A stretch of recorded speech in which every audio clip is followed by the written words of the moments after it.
Good morning. I'm Adrienne, occupational therapist at Cressman Neurological Rehab. I know I've met some of you, but not all of you.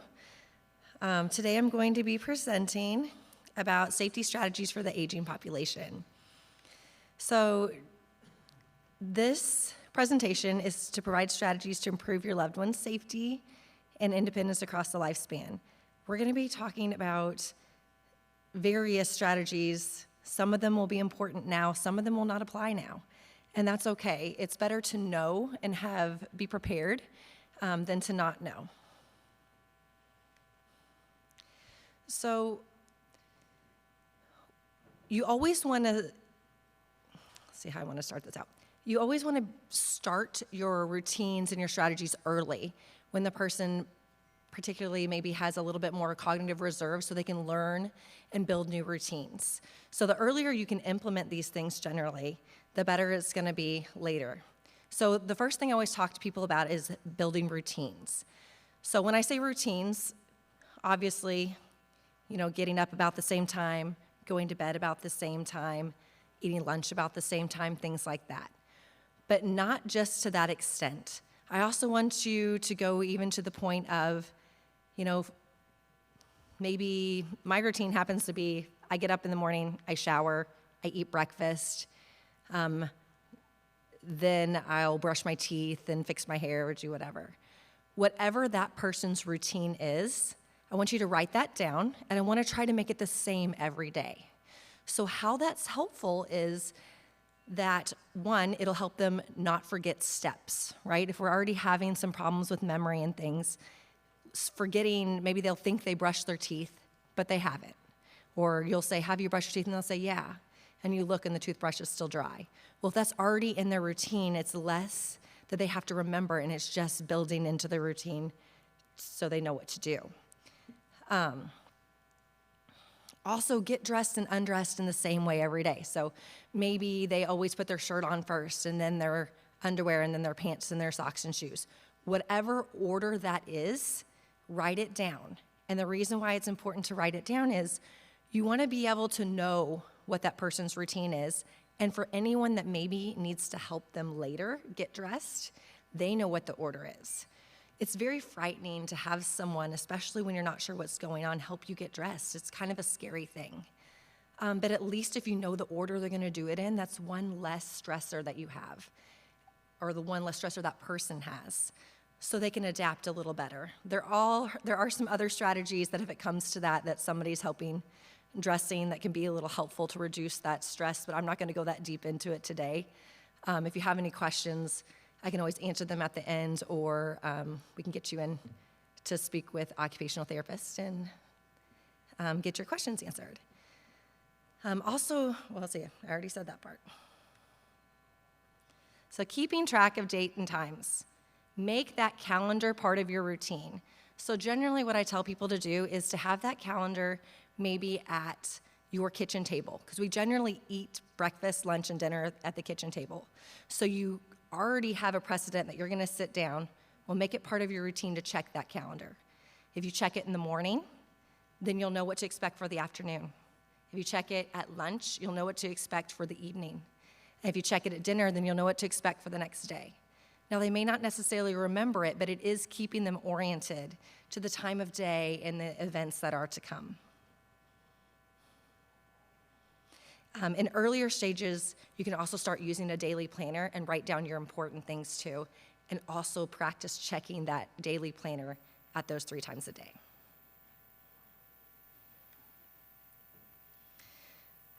So sometimes as we progress with our memory loss, normal things that seem normal, like using the microwave or the TV, can become very difficult. So you can make a list of instructions. If they're safe to use the microwave, make a list of instructions. Write out the steps for how to use the TV. When you're writing these steps, though, be concise. Don't write a paragraph. So if you're wanting them to know how to use the microwave, you might put press, and then like 2 minutes, press the red button, because generally the start button's red, right? But leave it short little phrases, not long phrases. If you're trying to read a whole paragraph, their attention kind of gets pulled away. So one of the things Well, I'll get to that in a little bit, I'm sorry. The TV, I have a lot of people talk to me about TV use. If you have a regular TV where you just turn it on and you can flip through the channels, it's easier to do because you can block off the remote control and you can only have the volume, the power, and the channel buttons for them to use. You can block off the rest with like a piece of cardboard or something and tape it on. Now, if you have a smart TV, it gets a little more complicated. Those smart TVs are wonderful, but there are a lot of steps. So what I generally tell people to do is if there's a favorite program that your loved one enjoys, then write down simple steps to get to that particular program only and just stick to that. If you try to do the whole thing for the TV, it's going to be overwhelming. I mean, it's overwhelming to me sometimes, and I feel like I grew up in the age of technology, and sometimes I'm still a little confused. So just pare it down and limit those things, and then you can help them with the rest. So using signs can be very useful as well. We've probably all heard of someone who ends up somewhere they're not supposed to be, outside or in the garage, and you're like, why are you out there? And they can't tell you. So what sometimes happens is we're looking to go to the bathroom, right? So we get up to go to the bathroom in the middle of the night, and we know we have to go through a door to get there, so we just turn the first door, and you end up somewhere you're not meant to be. Well, now we're tired, we're confused, and we're in this room we didn't mean to be, and we can't figure out how to get back. So the simple things you can do to help are, you can put stop signs and things on the outside doors so they don't end up where they're not supposed to be. Or you can label the doors for the rooms that they need to be in. Whether this is words like bathroom on the outside of the door, or if language is something that they're not able to keep up with. Right now you can put a picture of a toilet or a picture of a bed for the bedroom. I love to use my sweet grandma as an example. My grandmother had lived in the same house until she went to assisted living. And when she got up and went to the bathroom at night, when she'd go out of the bathroom, her bedroom was always on the right-hand side. So she'd get up, she'd walk out of the bathroom and go to the right. Well, when she went to the assisted living, her bedroom was on the left. So inevitably what would happen is she'd get up, she'd walk out, she'd end up in her neighbor's room across the way. Luckily, he did not sleep in that bed because she'd just crawl in. And he, nice man, he slept in the recliner, and he's like, I just wanted to let you know where Leona is. She's safe, but she's in here. But what my mom ended up doing, and God bless my mom, she probably should have been an OT, she got a picture and put it on the back of her door. So when they would leave the room at night, they'd close the door. Well, when she got up at night and turned to the right, if there's a picture on the back of a door, what do you think it's going to look like when you're confused or a little groggy? A wall. So she'd turn around, go left, and lay right back down in her own bed. So little things like that can be very helpful. Also, consider equipment that person might need now as well as in the future. So if you start to notice, you're like, oh, they're a little off balance, or stepping into the tub's getting a little hard, right? So get those grab bars, get a tub bench or a shower chair. Have that person already start using those things. Because if that becomes part of their routine, they're gonna naturally just grab for them and step in the tub, or naturally sit down on that chair when they sit in the shower, because that's part of their routine. If you implement it later, when their memory has maybe declined a little bit more, they may not remember that they have balance problems or not understand that they need to sit. And then that's another thing for them to, if somebody's telling you to do something, you're like, well, I don't have any problems. And you're like, sit down. You're like, no, I don't want to sit down. Why would I need to sit down? So if you start it early and build it into the routine, that's one less thing you need to do. And then less thing that's stressful for them as well, right? Same thing with walker use or like a cane use. As soon as they're ready to use that, get some training on that and get that implemented right away.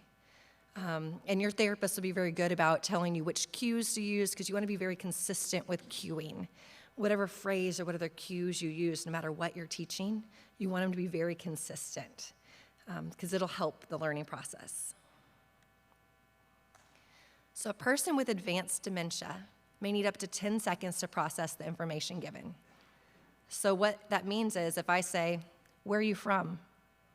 You're gonna count 1001, 1002, 1003, 1004, 1005, 1006, 1007, 1008, 1009, 1010, and then see if they've answered.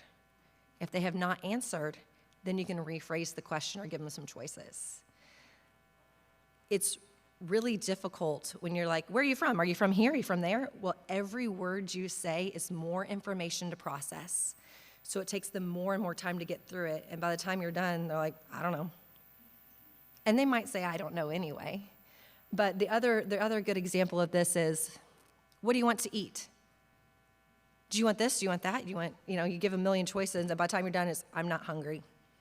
Are they really not hungry? Or are they just overwhelmed by the choices and think, I'm just not going to do that right now. We're just not going to eat because that's not a high priority. This is too overwhelming. So to help with that, use short, simple cues when giving instructions. So if you're going to say, you want them to get up, we're going to get ready for going out to eat with friends. If they're sitting in the chair, you're going to say, get up. You wait till they get up. Let's go to the bedroom. Walk to the bedroom. Get dressed. Let's go. Keep them short. Short phrases are best. It's easier to process, takes less time, it's not as confusing.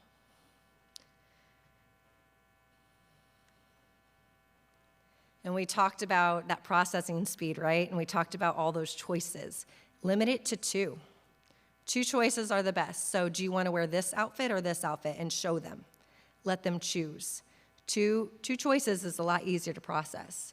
Do you want to go to, the example I always give is, especially in Louisville, we have a lot of lovely restaurants here. Where do you want to eat? Oh gosh, that's just a loaded question, isn't it? There's so many wonderful places to eat here. And by the time they get through maybe 4 or 5, they may have even forgotten what you asked. So the best thing to do is to give 2 choices. Do you want to go to, Old Spaghetti Factory or Guacamole? Give them 2 choices. And then once you're there at the restaurant, those menus are expansive. Your loved one, you probably know kind of what they like to eat. So you say, do you want chicken or do you want beef? And then you help narrow down their choices. They still get a choice in what they want to eat. They still get a choice for their interactions and the things they want to do, but you've made it manageable, okay? Same thing, later stages, you'll say, do you want a drink? And they may not understand. So use gestures. You want a drink? And then you can say hot or cold. And if they're not sure, hold up a mug and a cup. So mugs generally hold hot materials, and cups generally hold cold, and say hot, cold. And present it and let them choose. It can be helpful, and it can help reduce their stress, which in turn helps them respond better and reduces your stress. So this is just some general home safety that can be beneficial to all of us, really. But move frequently used items to easily reach places. So the easiest reach places are generally between about eye and waist level. And that's because I can reach those without getting up on my tippy toes. If you're getting up on your toes like this, you're unbalanced. If somebody came up and gave me a little shove, especially right now, I'm going to just topple over, right, if I'm on my toes. If I'm standing with my feet flat on the floor and I get a little shove, I can take a little bit and maybe not fall. Same thing with bending down low. When you get your head down below your feet, there are some things that can happen too with blood pressure or just general unsteadiness. So those things they use frequently, their dishes, their cups, their toothbrush, the toilet paper, all those things, make them easily accessed for them so they can get to them. Anything heavy or things they don't use very often, you can put those higher or lower and then tell them to come get somebody to help them when it's needed. Okay, I don't want them to access that by themselves. Also, move items that may be dangerous to locked cabinets, and I wrote cabinets twice here, sorry. It's supposed to be cabinets or drawers, that are not easily accessed by the person. So think of that processing speed I told you, right? And there are some other things to go into this, but I'm gonna keep it kind of on a basic level. But think of that processing speed. So let's think of how you feel when you're groggy and you go to do something and you go to get something, you might open the wrong cabinet and you're like, oh yeah, I put it in this other one. Well, now think of your processing speed is slow. You're also taking information in daily about your environment. So part of that processing speed has been taken by, okay, my balance, the smells in the room, the lighting. Well, now you go to get a drink and you know you need to open something. So you open a drawer or a little cabinet door and there's something blue. What does blue liquid look like? What do you think that might be? It could be toilet bowl cleaner, but they might think it's Kool-Aid, right? Because it's a blue liquid. It could be Kool-Aid or some kind of fun drink, but by the time they process through that, or if they're able to process through that, it could be too late. So lock those things up. Tide Pods or the little dishwasher things, they're kind of pretty if you look at them. They're like white and blue with a little red dot in the middle, and they look like candy. So if they're looking for candy and they see that, their brain may not be able to make that distinction between, oh, this isn't candy, this is something bad for me. So lock those things up, put them in a place they can't reach, and that way it can keep them safe. Also remove throw rugs, and I know, everybody hates it when I say this. The only throw rugs I say to keep are the ones next to the front door, because you need to be able to clean the water and the dirt off your shoes, right, before you go in the house, and the ones in front of the tub or the shower. All of them should have non-slip backs, okay? If it's a pretty little decorative rug, those hallway runners, or even our lovely rugs in the living room that make it feel warm and cozy, get rid of them. It's too easy to catch your toe. They turn up at the edge. If you're not picking your feet up enough, you can catch them and down you go. And a broken bone or hitting your head on the side of the coffee table, that can be much worse. Hospital stays can make the person who already has memory problems even more confused, and it can be hard to pull out of that. So if we can reduce those instances where they have an injury or something else to compound on what they're already dealing with, the better. Make sure all pathways are clear of clutter, and then have handrails on your steps. Have you ever been in a hotel and they have that lovely decorative carpet, kind of like we have here, but it's going down the stairs? Well, it's hard to tell where one stair begins, right, and the other one ends. So you can put like light colored tape or paint on the edge of the stairs. There's a resource, I just pulled this off of like Amazon or something, but right on the edge, and that can help them see that contrast to be able to know where one step ends and another begins. And if they're having trouble with their food and things too, there's a lot we can do with contrast. I'm not going to get into that today, but just know that if that's an issue, there are other strategies and things you can use for that as well. Also, observe the person taking their medications to ensure proper dosages. And check them. So let's say you watched them this week and they filled out their pill box and everything looked great, wonderful. Check them again in 2 weeks just to see. We already know that they're having some memory problems or some difficulties.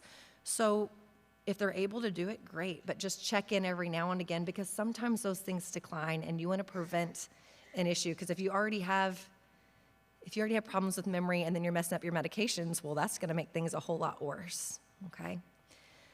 Also, supervise cooking tasks or consider alternative meal options. If you're supervising the cooking task and they're still doing really well, they remember to turn off the stove and all that, great. Just check in on them every once in a while just to make sure that's still the case. If you start to notice little things like, oh, they're forgetting to turn the stove off, then be present when they're cooking, or don't have them do any kind of cooking when you're not there. Okay, always have someone present. Sometimes they will not remember that they're not supposed to cook when you're not there, so don't be afraid to unhook the stove and things like that when you're not there. You can also label drawers and cabinets. We kind of talked about the doors, right? You can do the same thing with the cabinets. You can either write spoons, forks, or you can put a picture of it on there. So then they know when they're opening that drawer, you know exactly what you're getting. Contacting emergency services. And this is always a tough one too. So I always ask people, I give them a little scenario. What would you do if you were at home and you smelled smoke? Most of them will say leave the house or they'll go investigate. I'm okay with that. What would you do next? What would you do next? call 911. Great. But some people can't come up with that. They'll say, I'll call the fire department. I'm like, great, what's the number for the fire department? How long does it take you to respond to me too, right? So the longer it takes you to come up with 911, what you need to remember is when we are stressed, whether it's you or the person that has memory deficits, or even myself, when we are stressed, our memory kind of locks down a little bit, and it's harder to access information. So if they're already demonstrating difficulty with remembering 911 really quickly like that, then it might be something we need to practice those scenarios. So what we're gonna do is we're gonna get a card that says 911 and your home address, and we're gonna put that next to the phone, or we're gonna put that on the refrigerator. And then we're gonna practice giving scenarios, right? So what would you do if you smelled smoke? What would you do if you found me down in the bathroom and I'm unresponsive? What would you do if you had chest pain or shortness of breath? And you practice those different scenarios, and I want them to say, well, I'd call 911. You're like, great. If you can't remember, where would you go? And I want them to walk over and touch that card and show you exactly where it is every time. I also don't want you to give the scenarios only when you're in the living room. So if you're only having this discussion in the living room, the way the brain sometimes works is you're only going to remember those things when you're in the living room. So talk about it in different rooms of the house so you generalize that information, and they can carry that over. If they're still having difficulty, then you can always talk about a lifeline service, or maybe it's time to have somebody stay with them when you're gone, okay? Have the person carry a card with their important information, or they make lovely little ID bracelets now that actually look like just little pieces of jewelry. But a lot of times the first thing people are gonna do when someone gets lost, if they don't know where they are, they'll check for those ID bands, or they'll check in their wallet for information. But have, your phone number or another loved one's phone number, so if they get lost, like, oh, this is your family's phone number, let's call. And have who you are, put your name and like daughter or son or whoever it is, or wife or husband, whomever. But get those things and have them set up. So if it does come down to you get separated, or they wander out of the house one day and can't figure out how to get back, they have resources to get home. Oh, this is one of my favorite things. So find activities that are enjoyable. So when we were, when we're all young and active, we might have a million things we do, play softball or baseball or run track and field. Well, when we get older and our body doesn't respond the same way, those things tend to go by the wayside. But the thing is we need those things. We need to interact. We need to have leisure activities. So even if you can't do the things you did before, what can we do that still allows us to have that leisure participation, right? So maybe they enjoyed playing baseball. Well, maybe they can't play baseball anymore. Do you have grandkids that play baseball? Maybe they could go watch the games. Could you watch the game with someone at your house? Just watching TV, I generally don't like. That's kind of like a mind-numbing thing. Yes, you can do it. They can do it sometimes. We all do. But I don't want that to be their main source of leisure activity. You want something that engages the mind. But if you're watching a game with someone and you're discussing it, that's a little different, right?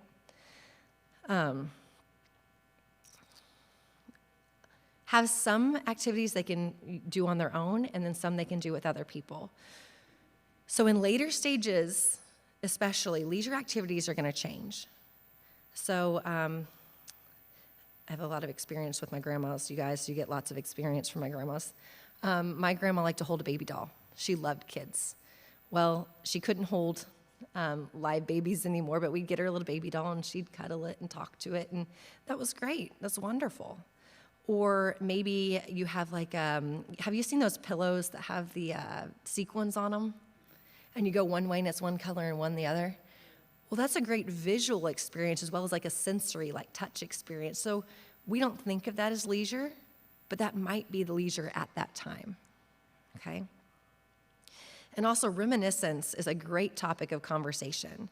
So those memories, those in the longer term memory, those ones that from way back, they generally stay a little longer than like our short-term memories. So bring out picture books from your family vacations years ago. Talk to them about it. Even if they don't remember, you can point out the people and give them examples, and it's more interactive, and they'll recognize the faces sometimes. All right, here's another one that no one likes to hear me say, driving. So anytime we have memory loss, I have this conversation, okay? And the conversation is this: if we have memory loss, we need to make a plan. So this is gonna be a threefold plan. You're gonna make a list of all that you and your loved one are gonna make a list of all the items that if you saw other people doing, you would be afraid of them driving or be concerned about their driving. For example, forgetting to turn on your lights in the rain, crossing the center line, driving too fast or too slow, running stop signs or stop lights, weaving in and out of traffic, hitting the curb. I could go on, but you get the idea. Make a list, and I want that person to check in with their own driving, but I also want someone to ride with them 2 times a month initially. If either of you start to notice those things, it's time to start thinking about stopping driving, okay? The other part of that plan is I want you to create a plan for if the person has to stop driving, how are they going to get the places they need to go? Is it going to be a taxi or an Uber? Is a loved one going to drive them? And if the answer is to have a family friend or a loved one drive them, what if that person's sick? How are they going to get there? Because the worst thing you can do is limit that social, and well, not the worst, but limiting that social interaction. If COVID has taught us anything, it's that limiting that social interaction, although necessary at the time, is really not great for our cognition, right? Just from personal experience from the patients that I see, those, because of the isolation, those that maybe had some memory problems declined a lot faster than what I would have seen, what I think I would have seen had they not had that social interaction. So just knowing, you want them to still go to those activities and experience those things. If it comes down to you say they can't drive and they say they can, let us be the bad guys, okay? It's okay. We're going to send, Norton has a driving rehab program. There's a certified driving rehab specialist. So I'll tell you a little bit about that program. Our certified driving rehab specialist for Norton is Adrienne Humphrey. Yes, that's my husband. That's why I know a lot about it. It is a 3-hour assessment, okay? During that assessment, the first part is going to be cognitive testing, reaction time testing, visual screening, range of motion testing, things like that. The second part is going to be on-road. And if they still are driving the highways, he'll do highways. If they say, I'm not comfortable doing highways, he won't make them do the highways. They'll just do local roads. If you live here in Louisville or somewhere like in the local area, he does try to take them to their areas that they're familiar driving in and do that. So, sorry, I saw my 5-minute warning and I got off track here. But he does try to do those things. At the end of the assessment, he'll generally say, yes, you can drive. No, you can't drive. Or yes, you can drive, but with restrictions. The restrictions might be no night driving, only short distances. Sometimes he'll say you need some more driver's training. He's like, I think you can make some progress, but we need to do some training. If range of motion is an issue, he can recommend hand controls, or if you have decreased ankle movement, he can recommend different foot pedals and things or hand accessories to help with that, okay? And we do have information out at the rehab table when you first come in here. All right, that's it, my kind of in a nutshell.